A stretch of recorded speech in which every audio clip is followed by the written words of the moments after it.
Go. Good morning and welcome to Moments with Melinda.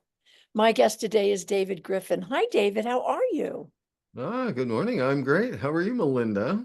Thank you so much for being on my show today. I'm grateful to have you here. And for my viewers, let me tell you very quickly who David Griffin is.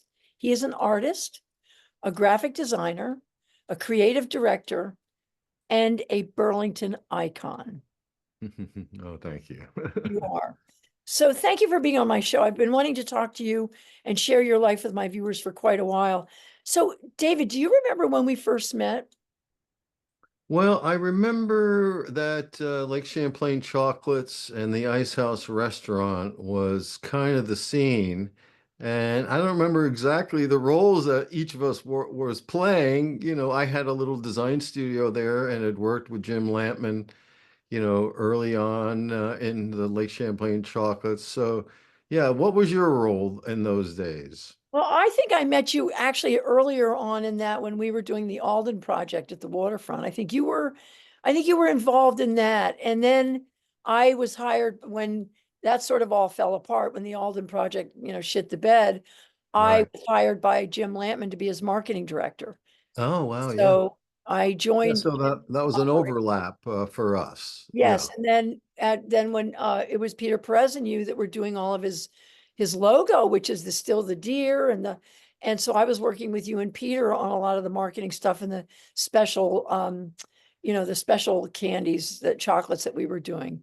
Yep. Um, so that's how we met, and then we stayed friends for a really long time. So I want to start at the beginning, which is where I always like to begin. And I'd like it if you would share with my viewers a little bit about your childhood growing up in New Jersey, because I grew up in Allentown, Pennsylvania. So we probably weren't too far away from each other, but No, we were. share a little bit about your life growing up in New Jersey. Sure. Well, my dad managed bowling alleys when I was a kid. So I grew up in bowling alleys. I got my first trophy when I was 6 years old.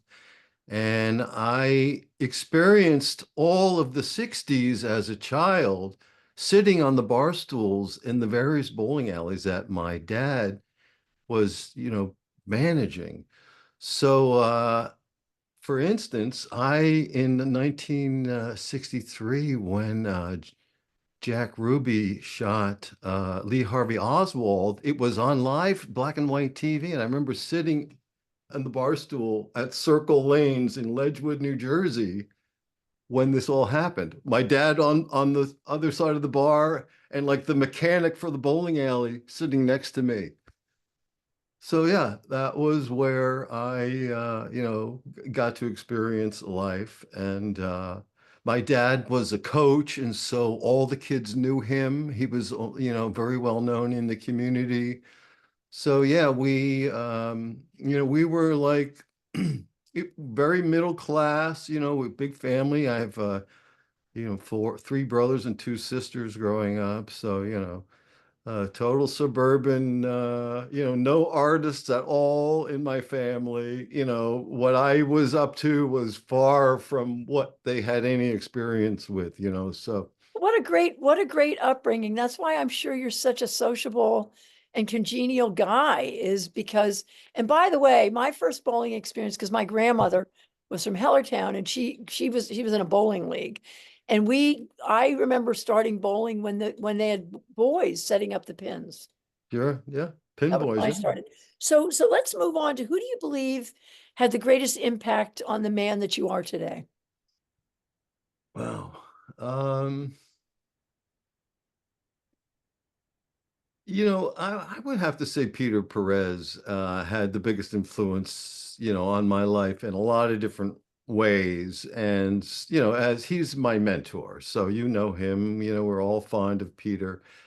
And he was the one that showed me the path, and he told me, that if I focused, if I got my shit together, pardon the French, that that I was actually good, So he was my instructor in art school in 1975. So that's where Peter and I met. Did Uh, your parents recognize your art talent when you were a child? No, not really. I mean, they didn't really know what to do with it. Even the high school didn't know what to do with me. They sent me to, and I let them know that, it was not working for me. They ended up sending me to another high school for half of the day in my junior and senior year. And I took filmmaking and printing and graphics and stuff. And so that helped a lot, but it really took me to organize that on my own. They wasn't offering that.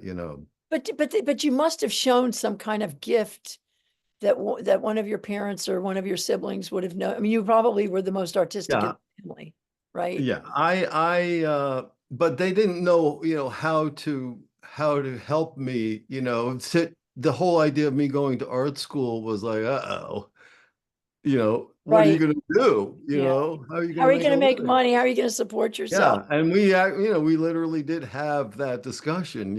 After I had come back from the first semester, I had met Peter, I had interned, I went from not knowing if I could get into school to being an art director on Newbury Street 2 years later. I was barely 21 years old.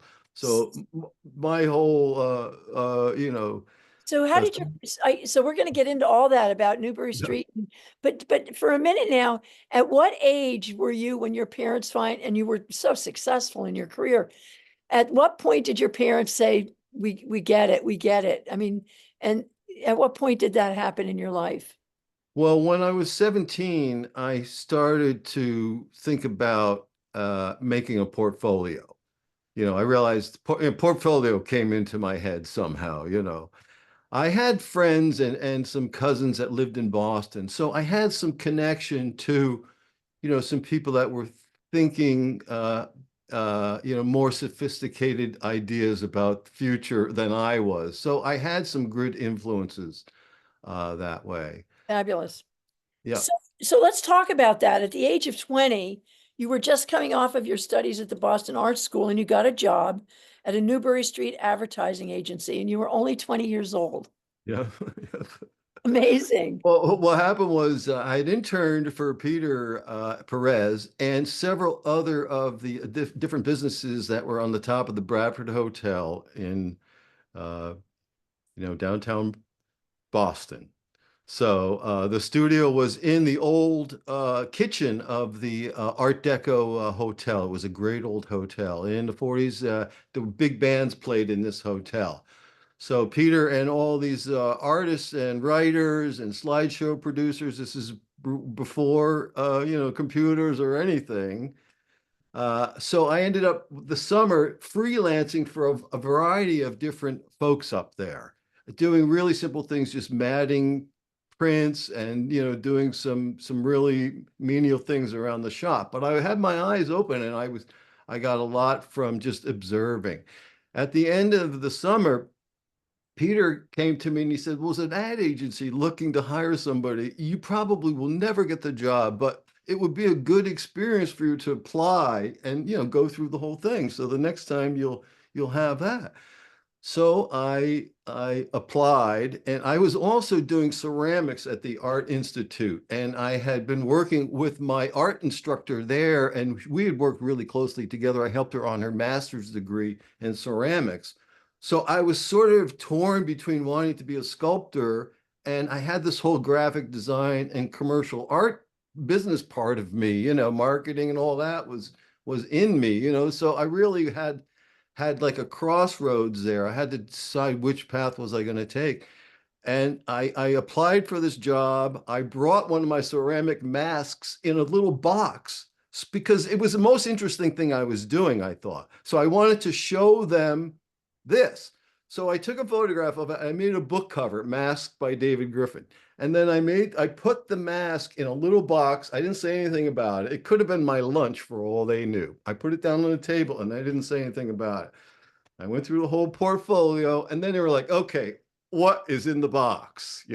So I opened it up and it was this like ceramic mask with these eyes and, it was very spooky looking. And they offered me the job. They said, we couldn't think about anybody else, even though you had no experience. I didn't have a single, professional item in my portfolio. they gave me the job, and Give you the job. yeah. How So, wonderful. So that's such an exciting story. So now what brought you to Vermont, David?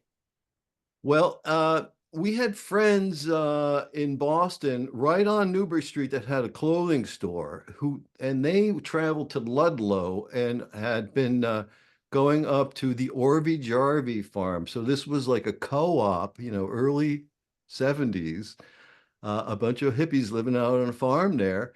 And I had never been to, Vermont in my life. I hopped in the car with everybody one day, and lo and behold, here I am in Ludlow, Vermont, and Andover. So we lived 7 miles out on the dirt road before you saw anything.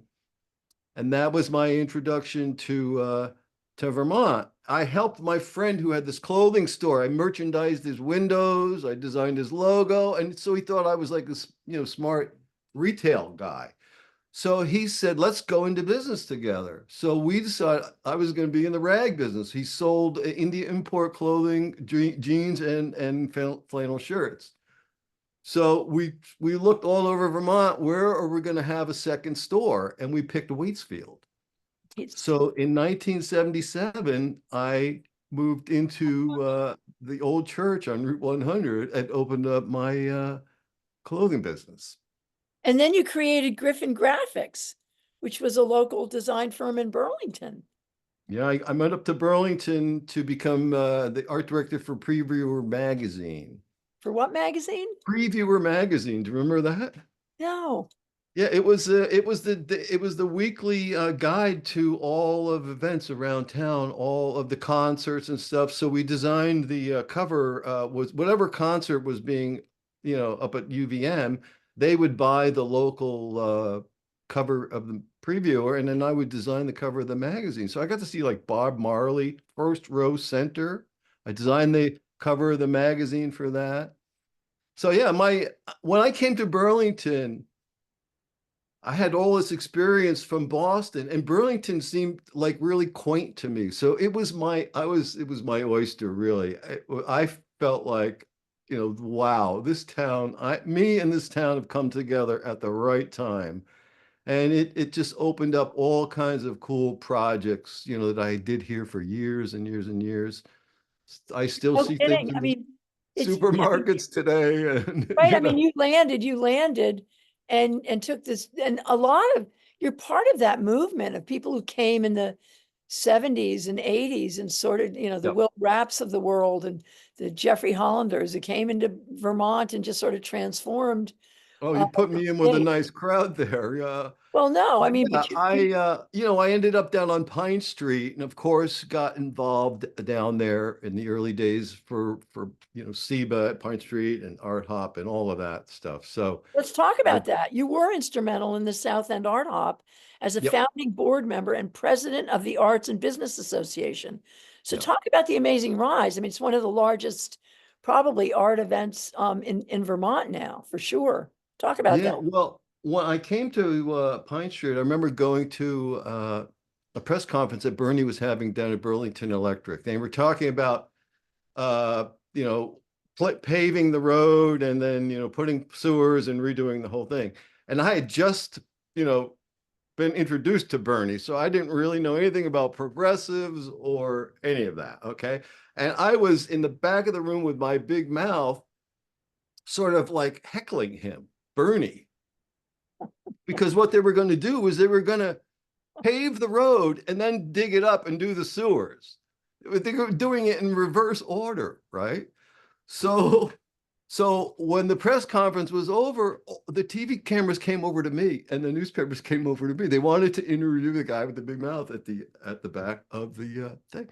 So, well, then a couple of days later, I get a knock on the door. It's Bruce Cipher comes down to Oh, me, bless and he your heart. introduces himself. He figured out that I'm going to be a player down there, and he wanted me on their side. So he befriended me, and he and I, he talked about this business association. I said, yeah, let's make it an arts and business association, and I'm in. And that was the beginning of SEBA. And, the Art Hop was something that Melanie Putz did.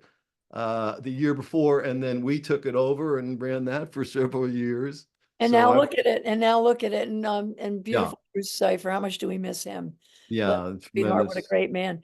So Yeah, eventually you traveled west. You left Vermont. You just yeah. disappeared and you to Petaluma, California, where you helped Yeah. organize the Petaluma Art Center and Day of the Dead celebration with your mentor, Peter Perez.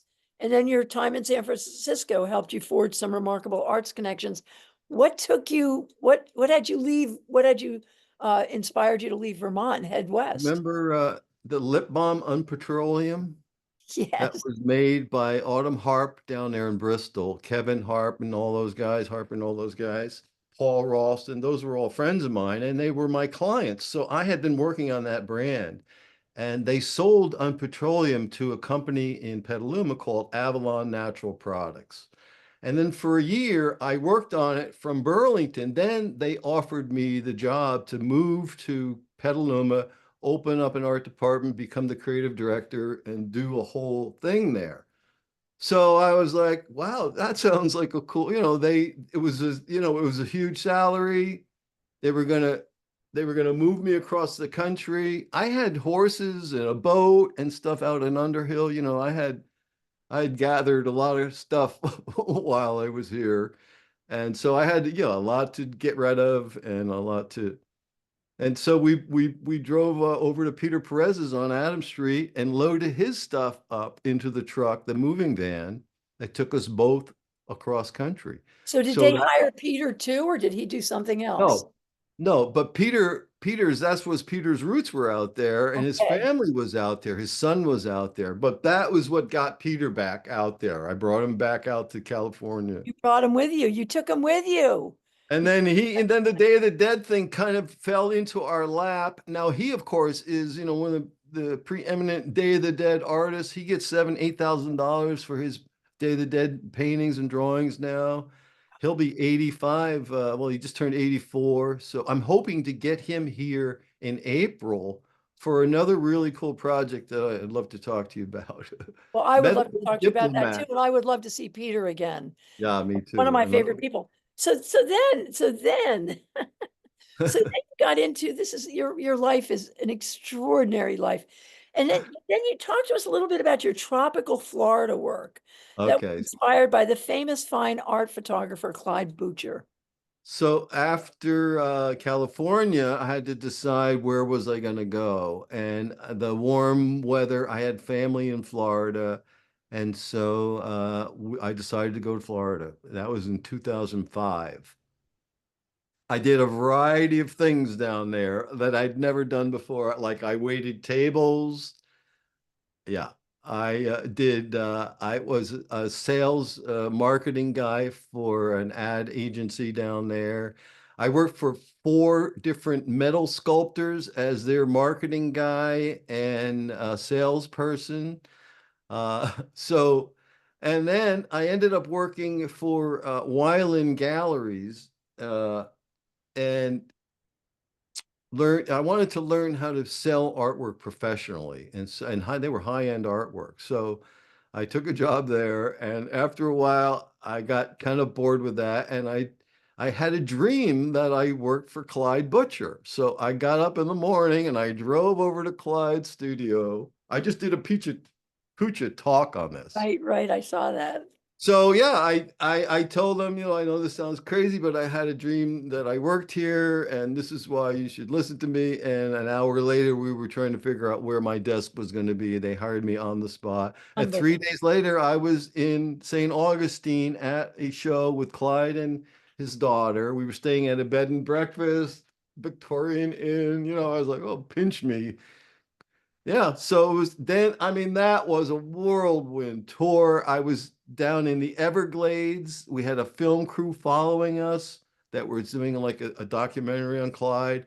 So, suddenly you've got like your lights, camera, action. Every time we're going to do something, we're like, waiting for the camera crew.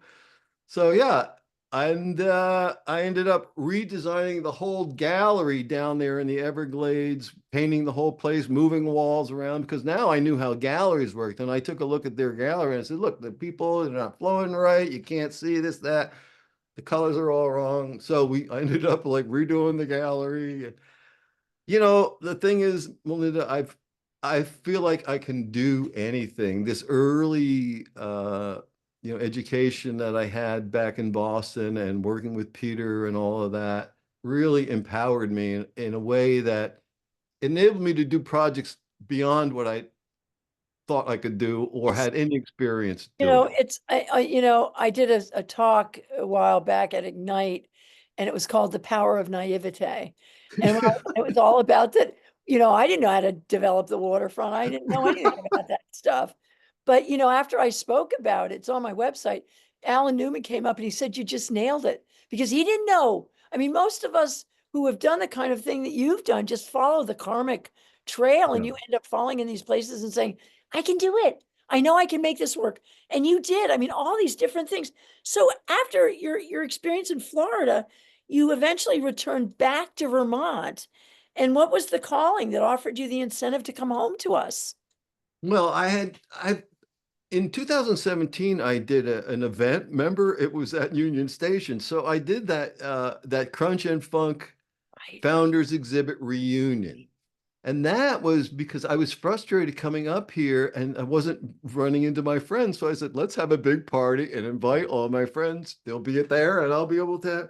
So that's what I did. I organized this with Bruce from Florida.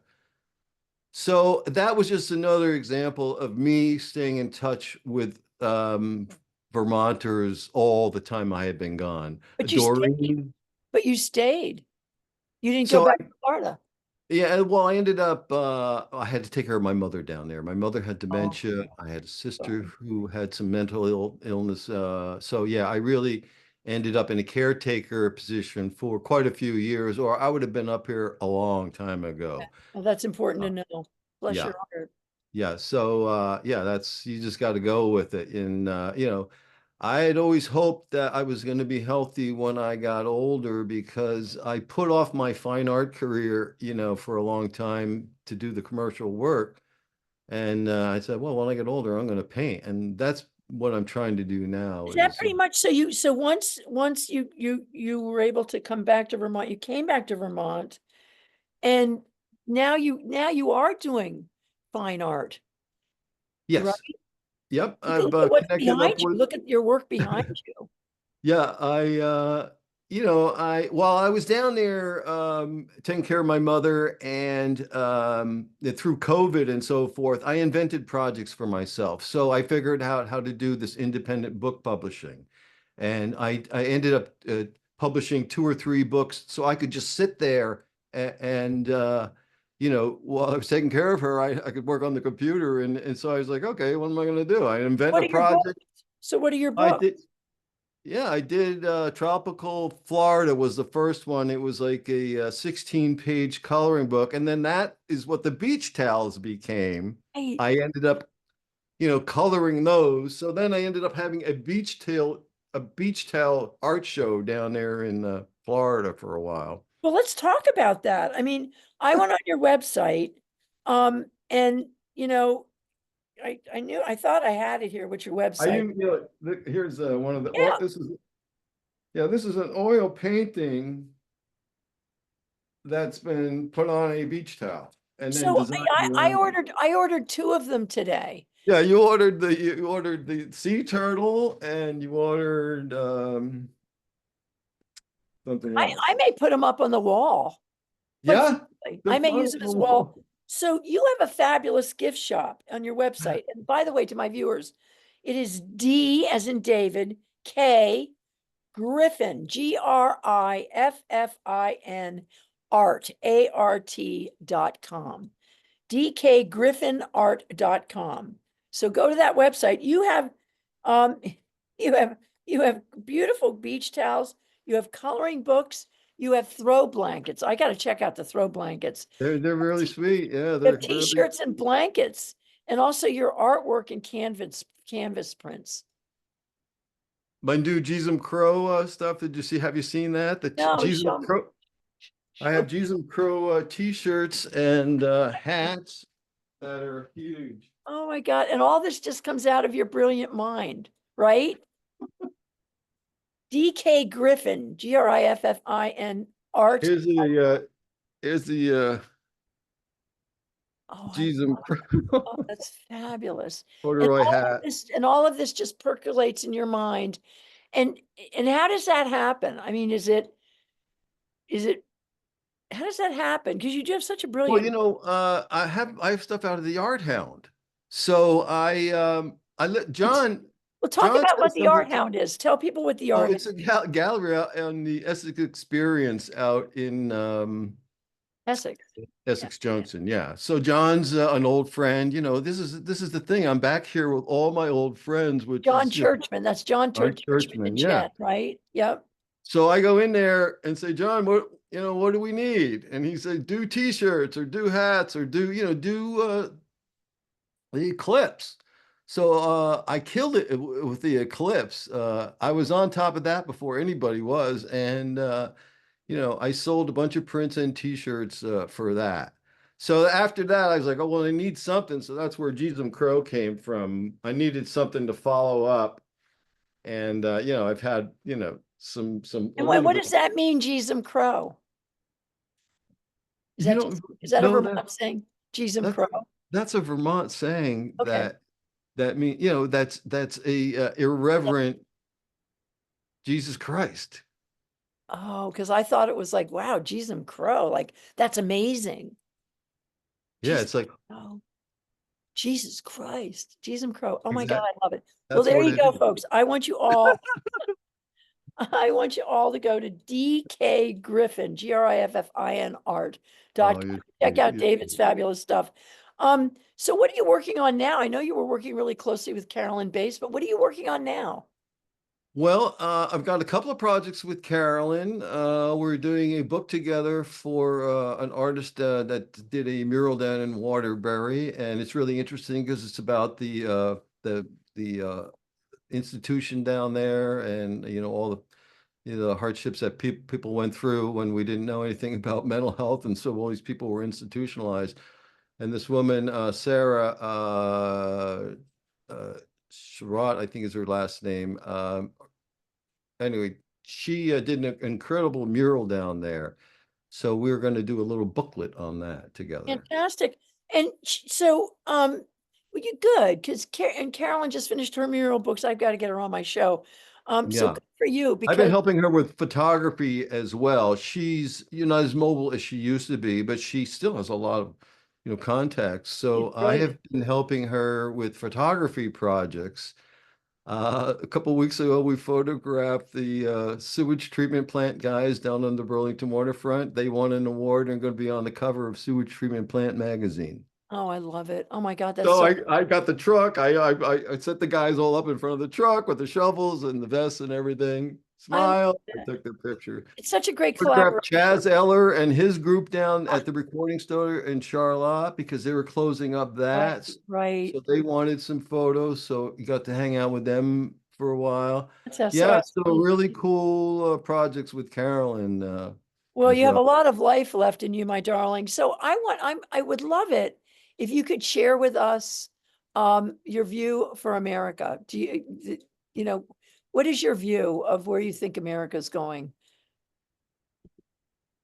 Well, wow. I What's your vision for the My future? role, what I try to do is, is find my place in it. How can I affect, my friends and the world around me, and and I try to just stay positive and and be in this creative mode and just encourage people to think of other things to do with their time, use the fellowship that Vermont has, the creative energy that goes on here. Uh, Listen to this. I voted for the first time in Vermont in a long time. I had to run an errand in Target. I'm looked down the aisle and guess who was standing there? Bernie Sanders and Jane were in Target 20 minutes after I had just voted for him. It's you gotta love Vermont. You kidding I me? Of know, course. I So I know. walked up. Jane recognized me. I said hi to Bernie. I shook his hand. That was just a little side tangent thing. But yeah, another great. So that's the beauty of Vermont, and bless That our was on hearts. Tuesday. On Tuesday, I ran into Bernie That's, after that's Senator incredible. Sanders after I had just voted for him. So, David, what words of wisdom would you give to our youth growing up with the multitude of issues facing their generation? You know, I re did some physical therapy recently, and I had a young guy who was the physical therapist, and we talked about Burlington as a community and about opportunity and so forth, and he was really sour on it, and I was like, wow, let me tell you my point of view on what we have to offer here. And so, I talked about the opportunities because I was involved in the creative economy here. I've seen how the generator, the art hop, Burlington City Arts, how all these people care about trying to help young creative people and entrepreneurs Art's find alive. We can't their forget art's path. alive. Yeah. So Yeah, I said, boy, you look anywhere in the world at the opportunities. If you had an idea for a business or anything creative that you wanted to do, well, there's no better place than right here. right. There's Right. people that want to invest in these ideas. There's great energy for that kind of a thing. So that's what I see is look at this. I've always viewed what we were doing here as a model for the world to see how you can, you know, And I think, create and I an think that's economy from the bottom up. And right. that's exactly what we did. Remember the early days when they were like, oh, Bernie, it's like Republicans wanted to bring in, corporations. Bernie was like, no, let's help the locals right here and grow Let's from help the little guys and look at the all the little big guys. guys Yeah. who So became yeah. big guys too, and big gals. I mean, our generation, we helped to, and we started small. And Yeah. well, listen, yeah, I think you truly are a Burlington icon, and I'm so honored to call Wow. you a friend and to know you and to run into you out in Williston every once in a while. Yeah. Likewise. Healthy living, you and John Kalaki, and we are a tribe of good people trying to do good things. And you're Yep. right at the top of my list, sweetheart. It's so great to have you on my show. You've been such a great interview. Well, listen, thank you, David. Really And appreciate and all your kind words. And, absolutely. with everything you've done in the community, it seems crazy to be interviewed by you because, Oh, it just, that this is my new me. so it really is an honor to be a part of Thank you. your, And I believe um, Channel 17 is having a big event where they're showing the film of the history of Channel 17 coming up, and I hope you'll be there. I think it's going great. to be at Main Street Landing at the Film House. So, we can thank Channel 17 for all they do too. All right, and to my viewers, thank you for joining us and spending a half hour with me and David. And I wish you a good day. Hang in there. It's all going to be fine. David and Yeah. I promise you that. Be We well. will Thank you, survive. David. And I'll talk Thanks to you. so much. Okay, thank you. Bye-bye.